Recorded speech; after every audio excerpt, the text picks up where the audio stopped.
Hello, welcome to the RX with Pooja. आज हम पढ़ने वाले हैं द स्कोप ऑफ फार्माकोग्नोसी। अब ये हमारा थर्ड पार्ट है वीडियो का। जैसे हमने पहले देखा कि पहले वो डेफिनेशंस, आफ्टर दैट हमने हिस्ट्री पढ़ी, अब स्कोप्स, फिर इसके बाद हमारा चैप्टर हो गया ख़त्म। फर्स्ट चैप्टर आपका यहीं पे आज फिनिश हो जाएगा। देखो अब हम स्कोप पढ़ेंगे। So what is the scope of pharmacognosy? क्यों पढ़ना है हमें ये स्कोप्स मतलब क्या होते हैं, क्या स्कोप है आफ्टर, मतलब जब हम एजुकेशन कंप्लीट करेंगे, अगर हम फार्माकोग्नोसी पढ़ते हैं तो वो पढ़ने के बाद हमें कौन से ऐसे आउटपुट्स मिलेंगे, economical point of view, career point of view और industry point of view. After studying the pharmacognosy हमें कौन से फील्ड में बेनिफिट्स होंगे और कैसे हम डेवलप होंगे, ये हम देखते हैं स्कोप में। अब ये क्वेश्चन भी ज़रूर आता है, इसीलिए ये पॉइंट हमें अच्छे से लर्न करने हैं। बहुत इजी है, let's go. First, study of natural drugs. Pharmacognosy पढ़ने के बाद हम नेचुरल ड्रग्स की स्टडी, जो हम स्टडी करेंगे नेचुरल ड्रग्स की, वो अच्छे से समझ पाएंगे उसको। देखो, pharmacognosy help us understand medicine that come from plant, animals and minerals. Pharmacognosy हमें किस में हेल्प करेंगी? मेडिसिनल प्लांट्स जो हमें एनिमल से जो मेडिसिनल जो यूजेस होते हैं प्लांट्स के, और वो सारे जो प्लांट्स है, क्रूड ड्रग्स है, उन सब का जो नॉलेज है वो हमें फार्माकोग्नोसी की पढ़ाई करने के बाद मिलेगा। सो फर्स्ट ऑफ ऑल क्या है? The study of natural drugs. जो भी नेचर से ड्रग मिलेंगे, एनिमल सोर्स से, मिनरल सोर्स से, प्लांट सोर्स से, उन सारे ड्रग्स की जो मेडिसिनल वैल्यू है, जिसके मेडिसिनल यूजेस है, उस सारे यूजेस के बारे में हम जान सकेंगे आफ्टर स्टडिंग द फार्माकोग्नोसी। कोग्नोसी पढ़ने के बाद हमें ये सारा नॉलेज गेन होता है। मेडिसिनल यूजेस हर एक नेचुरल ड्रग्स के हमें नोन होते हैं, और फिर बाद में उसका कल्टीवेशन प्रोसेस भी नोन होता है। हमने डेफिनेशन में पढ़ा था ना कि आइडेंटिफिकेशन भी होता है फार्माकोग्नोसी में क्रूड ड्रग का, और फिर क्या होता है? आइडेंटिफिकेशन होता है, उसके एडल्ट्रेंट्स को पढ़ते हैं, सब्स्टिट्यूएंट्स को पढ़ते हैं, उसके जो केमिकल कॉन्स्टिट्यूएंट है उसको पढ़ते हैं, सोर्स, कल्टीवेशन मेथड और उसका डिस्ट्रीब्यूशन, फैमिली, ये सब हम फार्माकोग्नोसी में पढ़ते हैं। अगर इतना सारा हम किसी एक ड्रग का पढ़ेंगे तो ऑब्वियसली हमें एक नॉलेज मिलेगा कि what is the medicinal value और medicinal use of that natural drug. First point clear हो गया, क्या है इसमें? The study of natural drugs. Pharmacognosy पढ़ने के बाद हमें एक स्टडी पूरा हो जाता है नेचुरल ड्रग्स के बारे में। Second one is identification of medicinal plant. Medicinal plant को हम आइडेंटिफाई कर सकते हैं। कोग्नोसी में जब कोग्नोसी पढ़ेंगे तो हमें अपीयरेंस, उसका पूरा वो मॉर्फोलॉजी, बाहर का कैसा है वो पूरा हमें मतलब आइडेंटिफाई होता है, वो पढ़ने को मिलता है।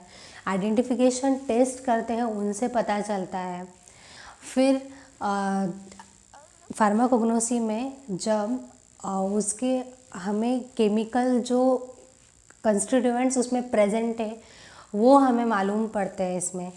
सो मेडिसिनल प्लांट्स जो है वो आइडेंटिफाई होते हैं। कैसे? हमें उनमें जो मेडिसिनल वैल्यू वाले केमिकल कॉन्स्टिट्यूएंट प्रेजेंट होते हैं वो नोन हो जाते हैं after studying the pharmacognosy subject. So second one is identification of medicinal plant. Medicinal plant को हम ऐसे क्विकली आइडेंटिफाई कर सकते हैं आफ्टर स्टडिंग द फार्माकोग्नोसी।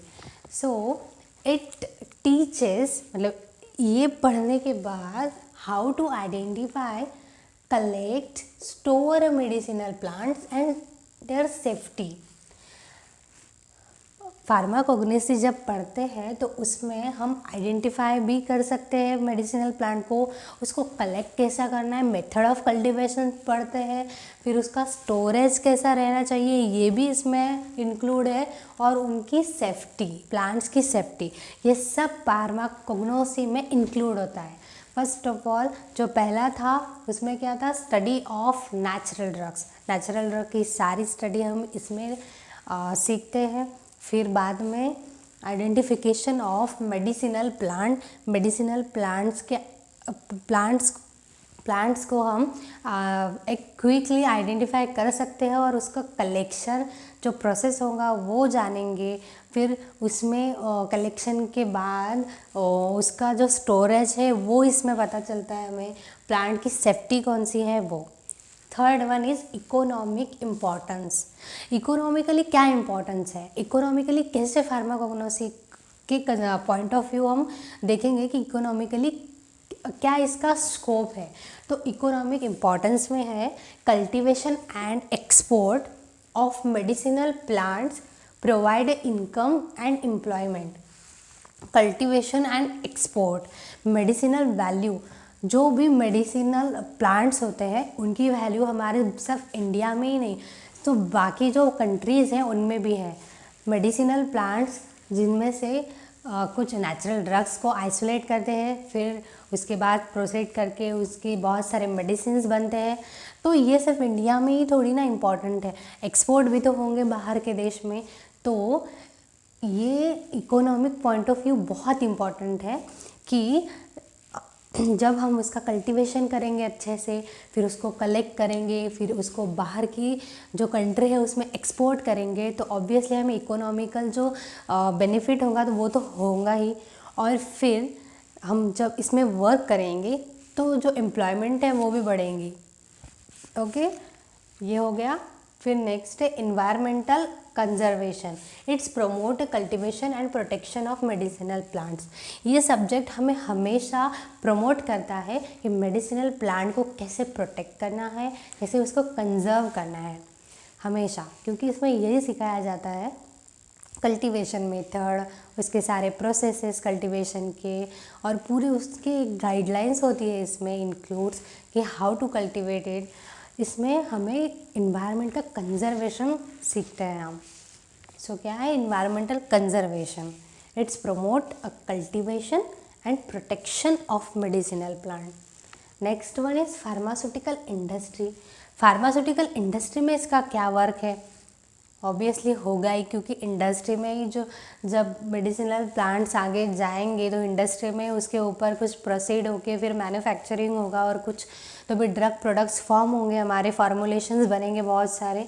तो फार्मास्यूटिकल इंडस्ट्री में क्या रोल है, इट सपोर्ट्स इंडस्ट्रीज। फार्माकोग्नोसी किसको सपोर्ट करता है, इंडस्ट्रीज़ को, that's make herbal cosmetics and nutraceutical products.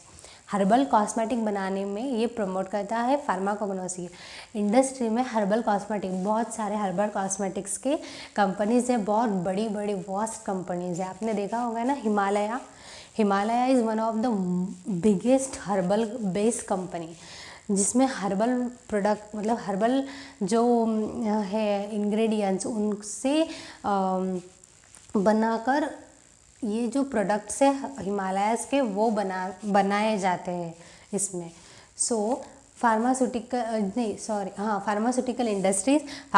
Industry में क्या रोल है, इट सपोर्ट्स, ये किसको सपोर्ट्स करता है, industries that make herbal cosmetic और न्यूट्रास्यूटिकल प्रोडक्ट्स। न्यूट्रास्यूटिकल प्रोडक्ट्स में जैसे कि च्यवनप्राश आ गया, ये न्यूट्रास्यूटिकल हो गया। न्यूट्रास्यूटिकल्स म्हणजे जो मतलब जो हमें न्यूट्रिएंट्स प्रोवाइड करता है, जैसे च्यवनप्राश हो गया, ये भी न्यूट्रास्यूटिकल्स में आता है, जिससे हम बाहर से लेंगे तो हमें कुछ एनर्जी और वो विटामिन्स और वो प्रोवाइड होते हैं। जैसे वो विटामिन्स की गोलियां होती है, वो न्यूट्रास्यूटिकल्स में आता है।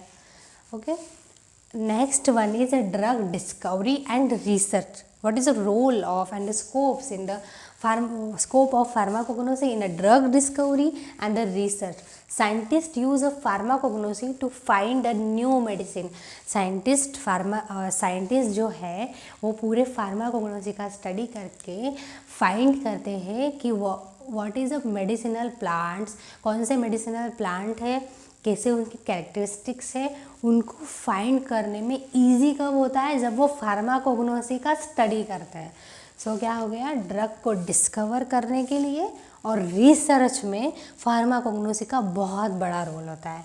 Next one is herbal medicine development. New herbal medicines and develop using a pharmacognosy knowledge.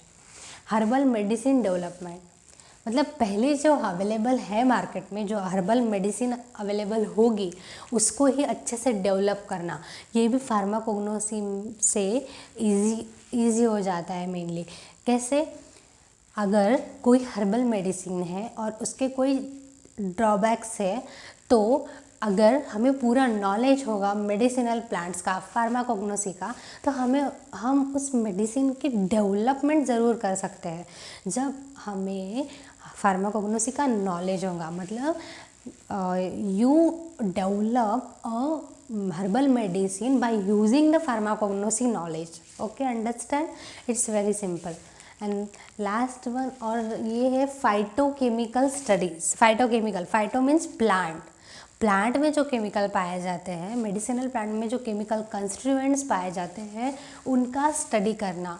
मतलब कौन से प्लांट्स में कौन से कंस्टिट्यूएंट्स होते हैं, कौन से कंस्टिट्यूएंट्स की कौन सी जो इफ़ेक्ट है, कौन सा इफ़ेक्ट होता है, उनका टाइप क्या है, उनका नेचर क्या है, वो कौन से टाइप के हैं, अल्कोलॉइड है या ग्लाइकोसाइड्स है या सैफोनिन्स है या टैनिन्स है, ये सब जो नेचर है वो जो केमिकल कंस्टिट्यूएंट्स है, फाइटोकेमिकल कंस्टिट्यूएंट्स होते हैं, उन सब का स्टडी हम फार्माकोग्नोसी से इजीली कर सकते हैं. देखो, phytochemical studies is deal with the finding and studying. Find करेंगे और स्टडी भी करेंगे active chemical constituents like glycosides, alkaloids, ये सब को हम कैसे स्टडी करेंगे, फार्माकोग्नोसी के नॉलेज को गेन कर फाइटोकेमिकल्स को फाइंड कर सकते हैं हम.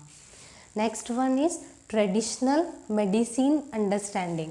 ट्रेडिशनल मेडिसिन, अब हर एक को ट्रेडिशनल मेडिसिन के बारे में पता नहीं होता, पर जब फार्माकोग्नोसी पढ़ते हैं तो फार्माकोग्नोसी में बेसिकली आयुर्वेदा सिस्टम, यूनानी system, homeopathy system, yoga system, ये जो सारे ट्रेडिशनल एशियन सिस्टम्स होते हैं मेडिसिन के, इसके बारे में पढ़ाया जाता है और ये कनेक्ट करता है हमें मॉडर्न मेडिसिन से.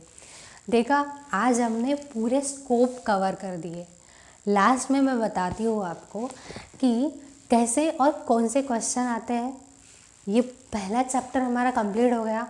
अब आपकी सेशनल एग्जामिनेशन जब आएंगी तो इसमें अगर पहले चैप्टर में से तो क्वेश्चन आएंगे, क्योंकि पहले 2 या 3 चैप्टर सेशनल एग्जामिनेशन में आते हैं, तो पहले चैप्टर से एक क्वेश्चन हमेशा पूछा जाता है, define the pharmacognosy and its scope and history.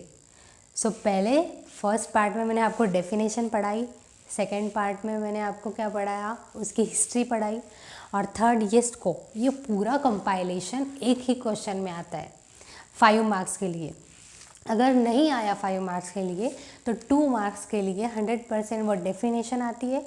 और उसके बाद अगर कोई इंस्टीट्यूट में कोई निकालता है ऐसा पेपर जो 2 मार्क्स में उसके स्कोप भी डाल देता है, तो 2 मार्क्स के लिए 4 या 6 स्कोप आप लिख सकते हो. सो ये बहुत इजी स्कोप मैंने आपके लिए यहाँ पे लिखे हैं. बहुत ही बुकिश लैंग्वेज यूज़ नहीं की है, जो समझने में बहुत आसान है. ये सब आपको इजीली अंडरस्टैंड होगा और लिखने में भी इजी जाएगा. देखो क्या ही है इसमें, study of natural drugs, natural drug की स्टडी करते हैं. आफ्टर दैट आइडेंटिफिकेशन होता है हमें मेडिसिनल प्लांट्स का. फिर इकोनॉमिक इम्पोर्टेंस क्या है, उसका एक्सपोर्ट करके हम इकोनॉमिकली हमें सपोर्ट मिलेगा. फिर इन्वायरमेंटल कंजर्वेशन, इसमें मेडिसिनल प्लांट को कैसे प्रोटेक्ट करते हैं वो पढ़ते हैं. फिर फार्मास्यूटिकल इंडस्ट्री, ये किसको प्रमोट करता है फार्माकोग्नोसी? हर्बल कॉस्मेटिक बनाओ, न्यूट्रास्यूटिकल्स बनाओ, ये सब। फिर after that drug discovery, scientist को न्यू मेडिसिनल प्लांट फाइंड करने में ईजी हो जाता है। After that herbal medicine development, जो पहले से एस्टैब्लिश मेडिसिन है उसको डेवलप कैसे करते हैं, वो हमें फार्माकोग्नोसी का नॉलेज यूज़ करके हम उसको डेवलप कर सकते हैं। फिर after that the phytochemical studies, कौन से प्लांट में कौन से फाइटोकेमिकल्स प्रेजेंट है, इसका स्टडी। और फिर traditional medicine understanding, traditional medicine के बारे में हमें अंडरस्टैंड होता है सब, कि कौन सी यूनानी है, कौन सी आयुर्वेदिक है, कौन सी सिद्धा है, कौन से प्रिंसिपल्स उसमें है। जो आयुर्वेदिक है तो आयुर्वेदिक के कौन से प्रिंसिपल होते हैं, सिद्धा के कौन से प्रिंसिपल है, ये सब हमें ये जो सब्जेक्ट है इसमें हम सीखते हैं। तो ये सब स्कोप हो गए फार्माकोग्नोसी के। अब आप इसका स्क्रीनशॉट ले सकते हो आपको पॉइंट्स निकालने के लिए, बहुत अच्छा है। और मैं आपको हमेशा बताती हूँ कि आपको मुझे कमेंट करके ज़रूर बताएं कि आपको नोट्स प्रोवाइड करने हैं। मैं आपको सारे फ्लो वाइज और इससे भी डबल में जो पॉइंट आएंगे वो भी सब एक नोट्स में कंपाइल करके आपको PDF में दे दूँगी।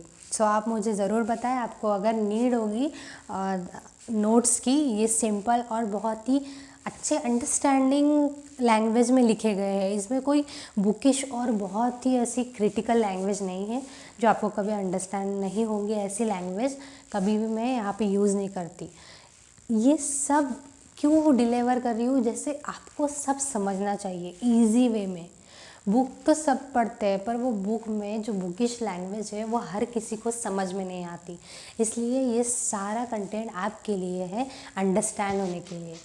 चलो लास्ट में हमने क्या देखा था, पिछली पार्ट 2 में एक क्वेश्चन देखा था ना, कौन सा था कि मॉर्फिन हम ओपियम से आइसोलेट करते हैं, तो कौन से साइंटिस्ट ने उसको आइसोलेट किया था? आपने कमेंट में बताया मुझे आंसर। तो इसका आंसर था फ्रेडरिक सर्टनर। कैसे लिंक किया था हमने उस नेम को? वो मॉर्फिन के साथ। ये मॉर्फिन खाने के बाद हमें एक ऐसा सेडेटिव एक्शन होता है और वो साइकोट्रोपिक ड्रग है, तो सर हमारा ऐसा टर्न होने लगता है। सो ऐसे हमने उस मॉर्फिन के साथ ऐसा को रिलेट करके एक ऐसा बनाया था कि जो फ्रेडरिक सर्टनर है उसने मॉर्फिन को आइसोलेट किया फ्रॉम ओपियम प्लांट। ओके, हो गया हमारा क्वेश्चन का आंसर और हिस्ट्री हमें याद भी रह गई है ना, बहुत इजी।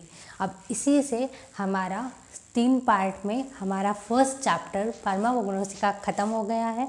अब देखते हैं आगे, और आगे की नेक्स्ट पार्ट में कोई और सब्जेक्ट जो आपको आप इंटरेस्टेड हो तो हाँ मुझे कमेंट कीजिए, नहीं तो फिर मैं नेक्स्ट पढ़ाने वाली हूँ। So thank you for watching.